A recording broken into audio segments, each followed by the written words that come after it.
നിരന്തരം കപ്പലുകൾ അപകടത്തിൽപ്പെടുന്ന ആ പ്രദേശത്ത് ജിന്നുകളുടെ ഉപദ്രവമുണ്ടെന്നാണ് യമൻകാരുടെ വിശ്വാസം. അതറിയാവുന്ന മറ്റു കപ്പിത്താന്മാരും ആ വഴി സഞ്ചരിക്കാറില്ല. എല്ലാ കടൽ യാത്രികർക്കും ഇത്തരം ചില അന്ധവിശ്വാസങ്ങൾ നൂറ്റാണ്ടുകൾക്ക് മുമ്പ് തന്നെയുണ്ട്.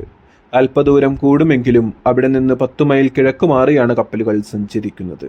യന്ത്രത്തകരാറ് കാരണം കടലിലൊഴുകി കൈരളി ഈ പ്രദേശത്ത് എത്തിപ്പെട്ടിട്ടുണ്ടെങ്കിൽ ഒരു എണ്ണപ്പാട പോലും അവശേഷിപ്പിക്കാതെ പാറക്കൂട്ടങ്ങൾക്കുള്ളിലെ അഗാധ ഗർത്തങ്ങളിൽ ഏതോ ഒന്നിൽ തലകുത്തി കിടക്കുന്നുണ്ടാകും.